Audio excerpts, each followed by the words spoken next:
सर्वप्रथम सर्वांना श्री स्वामी समर्थ.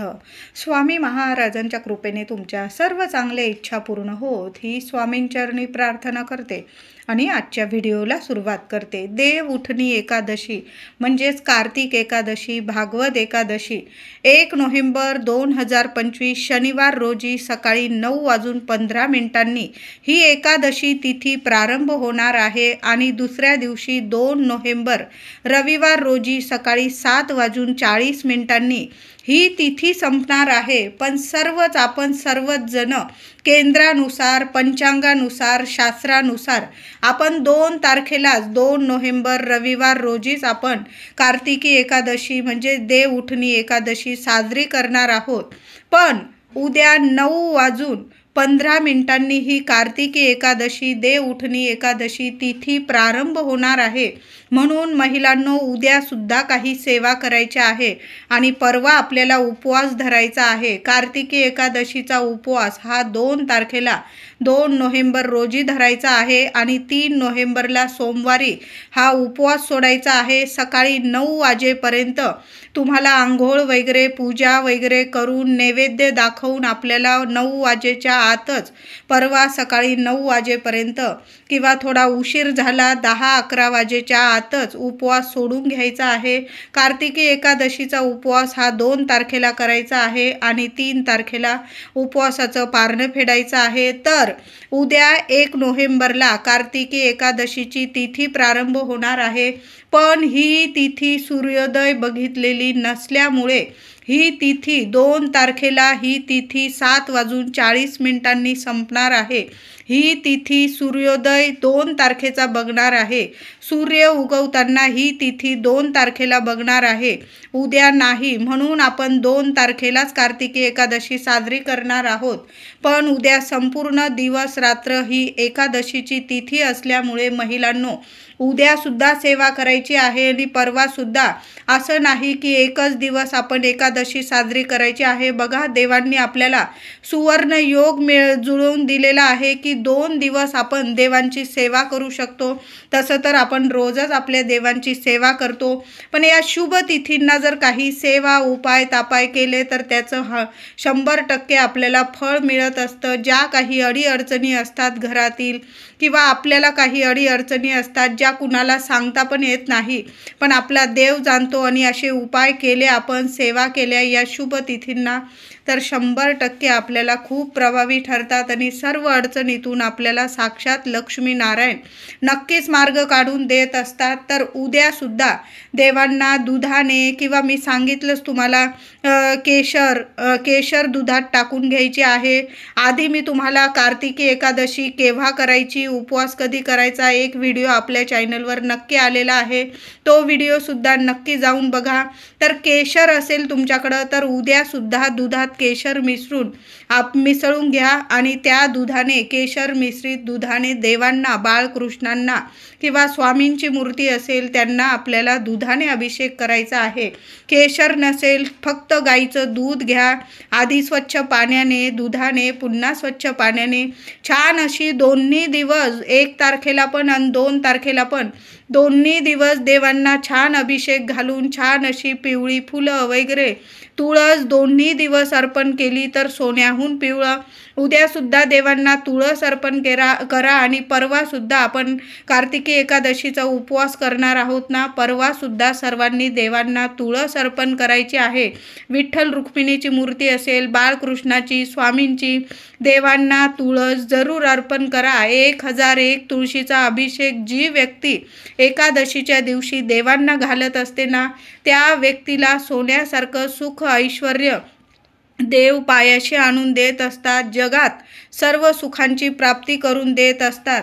आता एवढी तुळस नसेल तुमच्याकडं, जेवढी तुळस असेल, एक जरी तुळशीचं पान अर्पण केलं ना, बघा श्रीकृष्णांची जेव्हा तुला होत होती तेव्हा सत्यभामाने, म्हणजे ती तुला काही पूर्णच होत नव्हती. श्रीकृष्णांची तुला जेव्हा होत होती ती तुलना काही पूर्णच होत नव्हती. मग त्या सर्व अलंकारांच्या पारड्यावर देवी सत्यभामाने फक्त एक तुळशी पत्र, तुळशीचं पान ठेवलं आणि लगेच ते पात्र खाली आलं आणि ही तुलना एक तुळशीच्या पानाने पूर्ण होऊ शकली। तेव्हा तुळशीला देवांनी म्हणजे श्रीकृष्णाने वर दिलेला आहे की माझं लग्न तुळशीशी म्हणजे कार्तिक शुक्ल एकादशीपासून ते कार्तिक पौर्णिमेपर्यंत जी व्यक्ती माझं तुळशीशी लग्न लावेल त्या घरात लवकरात लवकर मंगल कार्य घडून येईल, शुभ कार्य त्या घरात घडतील, सर्व कामं मार्गी लागतील आणि त्या घरात अखंड लक्ष्मी नारायणना वास करतील असा आशीर्वाद तुळशीला दिलेला आहे। बघा,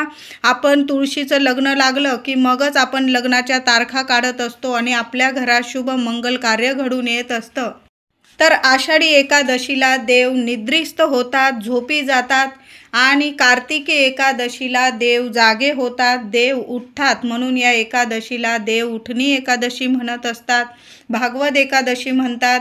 आषाढी एकादशीला देव झोपतात तर संपूर्ण विश्वाचा कारभार शिव शंकरजी महादेव सांभाळतात आणि जेव्हा कार्तिकी एकादशीला देव उठणी एकादशीला भगवान श्रीहरी विष्णू उठतात, जागे होतात, पुन्हा संपूर्ण विश्वाचा कारभार आपण स्वतः चालवत असतात। ते बघा किती सुंदर सोन्यासारखा हा दिवस असतात। म्हणजे जी व्यक्ती आषाढी कार्तिकी एकादशीचं व्रत करते, उपवास करते ना, त्या व्यक्तीला संपूर्ण वर्षभराच्या 24 एकादशीचे संपूर्ण फळ मिळत असते, लक्ष्मी नारायणांची अखंड कृपा प्राप्त होत असते। ज्या व्यक्ती ज्यांचं आरोग्य खराब असेल किंवा गरोदर महिला असतील, ज्यांना गोळ्या औषधं चालू आहे, अशा व्यक्तींनी उपवास अजिबात करू नका। माय माऊली आहे आपली, आपल्याला नक्कीच समजून घेते। जरी तुम्ही आधी उपवास केलेले असतील आणि यावर्षी तुम्हाला जमत नसेल, तुमची आरोग्य नीट झालं, गोळ्या औषधं तुमच्या गुण आला तुम्हाला आणि गोळ्या औषधं बंद झाले किंवा गरोदर महिला असतील, पुढं तुम्हाला बाळ झालं, ते बाळ मोठं झालं, मग पुढील वर्षी किंवा त्या पुढील वर्षी तुम्ही आषाढी कार्तिकी एकादशीचं व्रत करू शकता। पण यावर्षी कार्तिकी एकादशीचं व्रत ज्यांची प्रकृती नीट आहे ना, त्यांनी आपल्यासारख्या व्यक्तींनी सर्वांनी जरूर उपवास करायचा आहे। उपवासात तुम्ही भगर खाऊ शकता, साबुदाणा, रताळे, राजगिऱ्याचा शिरा खाऊ शकतात किंवा दूध आणि फलाहार। काही व्यक्ती फलाहार दूध घेऊन उपवास करतात, काही व्यक्ती फराळाचे पदार्थ खाऊन उपवास करतात। एकादशी आणि दुप्पट खाशी असं पण व्हायला नको। जेवढं आपल्या शरीराला अशक्तपणा येणार नाही तेवढाच आपल्याला फलाहार किंवा आहार घ्यायचा आहे आणि जर आपण जास्त खाल्लं तर आपलं मन सुद्धा एक चित्त करून आपल्याला देवांची सेवा करायची आहे। म्हणून जेवढा हलका आहार घ्याल ना तेवढं आपलं मन एकाग्र होतं आणि आपल्या देवांची आपण सेवा करू शकतो। कार्तिकी एकादशीला चुकून सुद्धा उद्या आणि परवा कुणाचं मन दुखेल आपल्याकडून अशा गोष्टी घडायला नको, याची सर्वांनी नक्की काळजी घ्या। कुणाचंच कधीच मन दुखवू नये, कुणाच्या डोळ्यात आपल्यामुळे पाणी येईल अशा गोष्टी तर कधीच करू नये। देव आहे, देवांना सर्व व्यक्ती सर्व जीव प्रिय आहे। गरीब असो श्रीमंत असो, चांगल्या कर्माचं फळ चांगलंच मिळतं आणि वाईट कर्माचं फळ वाईटच मिळत असतं। जरी आपल्याला वाटत असेल की आपण आता सुखात आहोत, पण आपण जर वाईट कर्म केली त्याचं एक ना एक दिवस फळ आपल्यालाच नाही तर आपल्या संपूर्ण कुटुंबियांना भोगावं लागतं। म्हणून कुणाचाच कधीच अपमान करू नये आणि अशा शुभ तिथींना तर अजिबात नाही। गरीब असो श्रीमंत असो, देव आहे, देवाचं सगळीकडं लक्ष असतं। तर उद्या आणि परवा दोन्ही दिवस सुवर्ण संधी आहे आपल्याला। कार्तिकी एकादशीची तिथी दोन्ही दिवस आल्यामुळे खूप छान दिवस आहे। उद्या शनिवार आहे।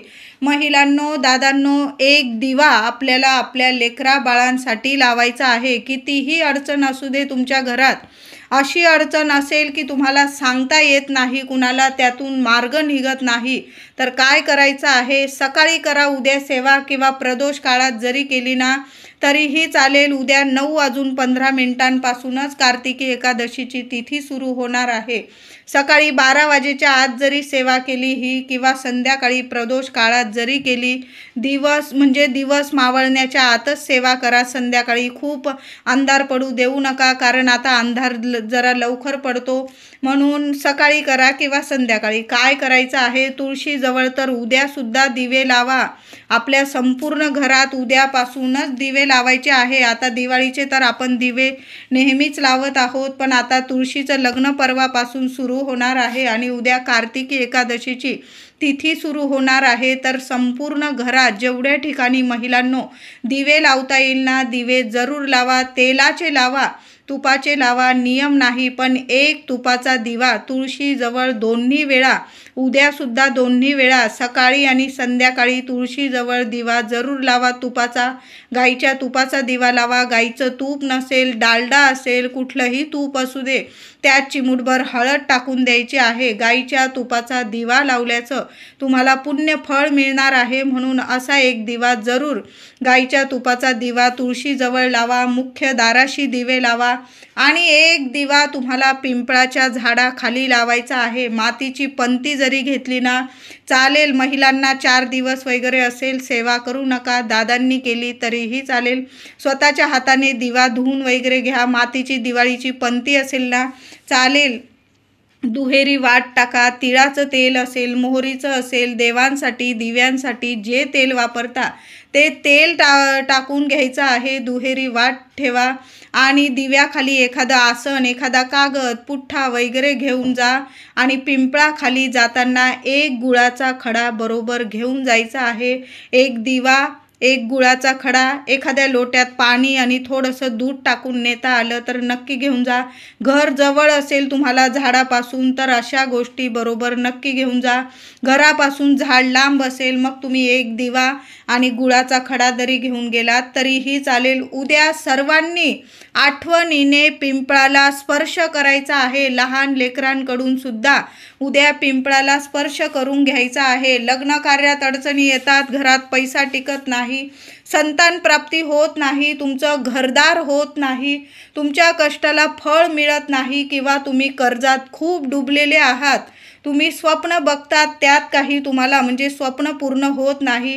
कुठल्या ना कुठल्या कामात अपयश येत राहतं. शिक्षण असो, नोकरी असो, कुठलंही म्हणजे कितीही कठीण समस्या असू द्या, उद्या पिंपळाला स्पर्श करायचा आहे. 21 वेळा नारायणांचा मंत्र जपायचा आहे. ओम नमो भगवते वासुदेवाय नमः, ओम नमो भगवते वासुदेवाय नमः.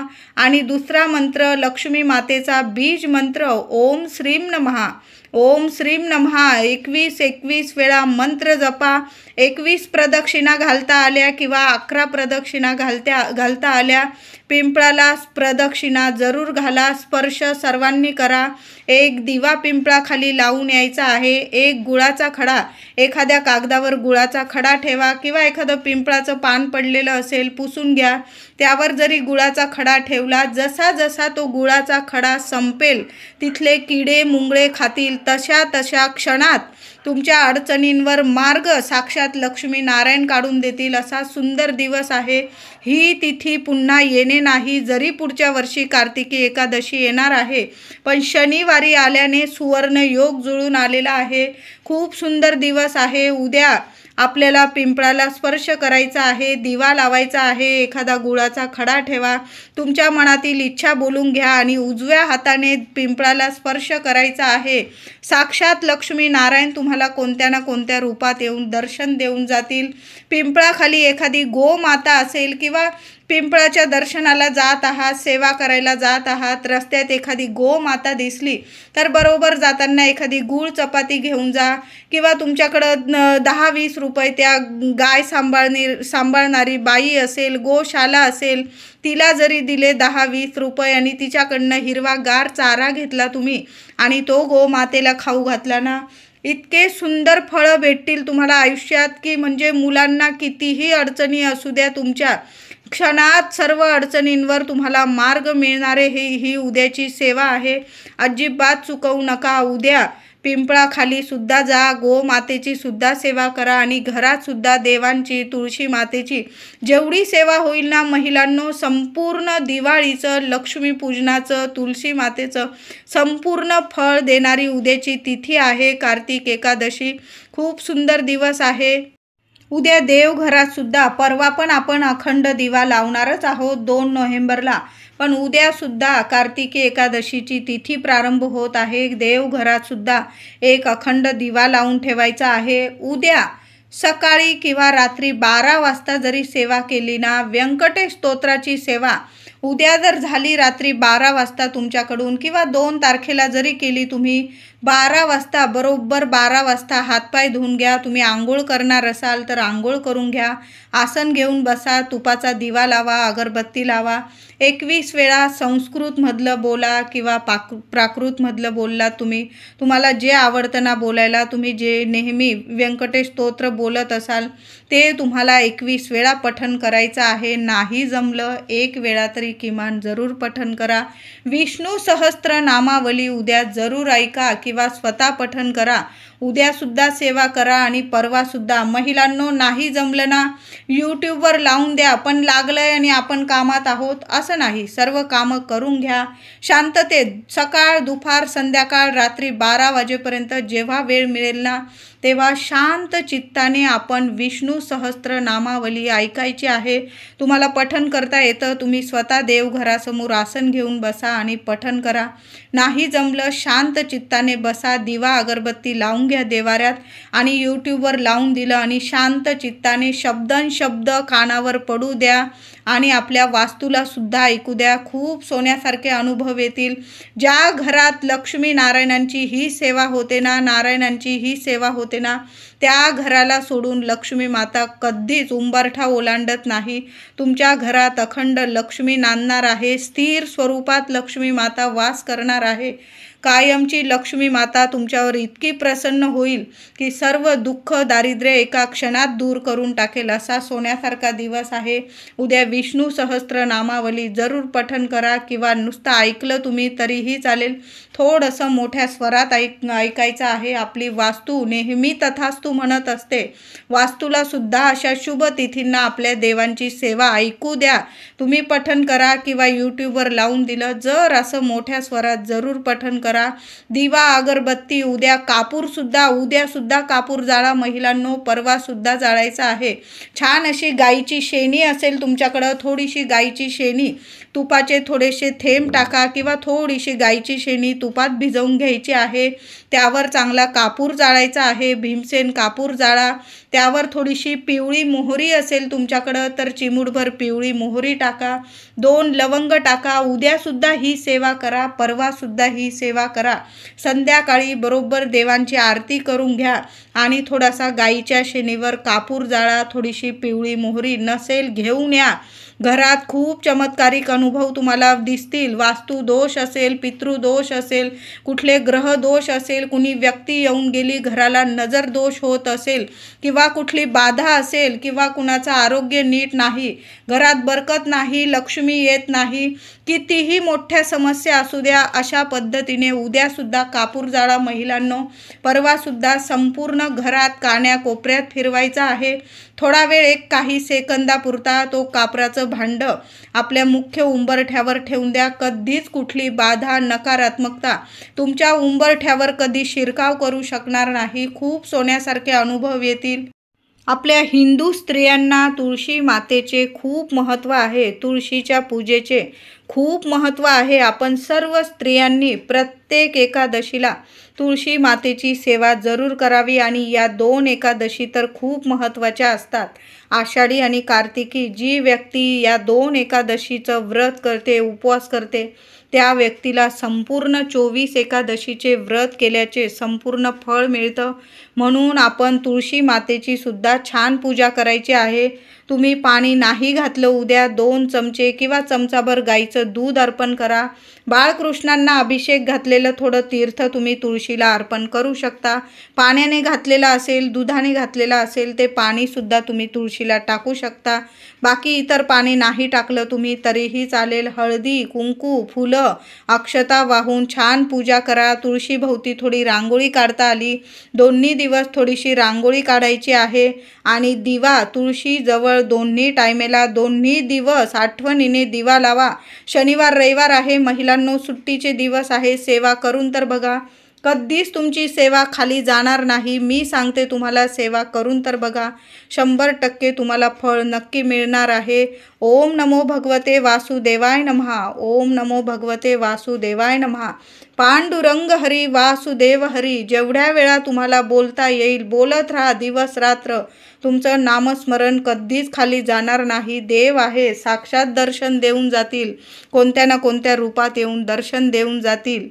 तर उद्या शनिवारी सर्वांनी पिंपळाखाली जरूर दिवा लावा, तुळशीजवळ दिवा लावा, आपल्या दाराशी दिवा लावा, आपल्या देवघरात एक अखंड दिवा चालूच ठेवा. त्याचबरोबर पिंपळाच्या झाडाखाली माझ्या दादांनी जाऊन जरी सेवा केली, महिलांनी केली, मुलामुलींच्या लग्नाकार्यात अडीअडचणी येतात, त्या मुलामुलींनी जरी सेवा केली, शिक्षण घेत आहे मुलं मुली, त्या शिक्षणात काही अडीअडचणी येत आहे, नोकरीत काही अडीअडचणी येत आहे, सर्वांनी उद्या जाऊन पिंपळाची सेवा करायची आहे. पिंपळाखाली एक दिवा लावून या, एक गुळाचा खडा ठेवून या.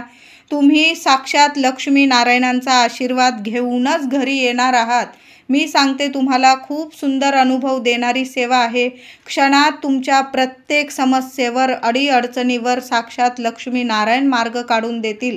जगातलं कितीही मोठं संकट असू दे, उद्या कार्तिकी एकादशीला पिंपळाखाली जा, शांत तुम्ही उभं राहा, बसून घ्या आणि दिवा लावा. एखादा गुळाचा खडा तिथं ठेवा. दूध पाणी नेलेलं असेल, दूध पाणी अर्पण करा. काही महिला तर हळदी कुंकूसुद्धा पिंपळाला थोडंसं अर्पण करता. तुम्ही नसल अर्पण करत, तुमच्या पद्धतीने तुम्ही जसं परंपरेनुसार पिंपळ पूजन करता, एक दिवा लावला, गुळाचा खडा ठेवला, प्रदक्षिणा घातल्या, नारायणांचं, लक्ष्मी नारायणांचा मंत्र जपला, तिथं शांत बसलात तरीही चालेल. जशी परंपरेनुसार सेवा करताना तशी करा, पण उद्या एक दिवा पिंपळाखाली जरूर लावा. व्हिडिओ आवडला असेल तुम्हाला तर लाईक करा.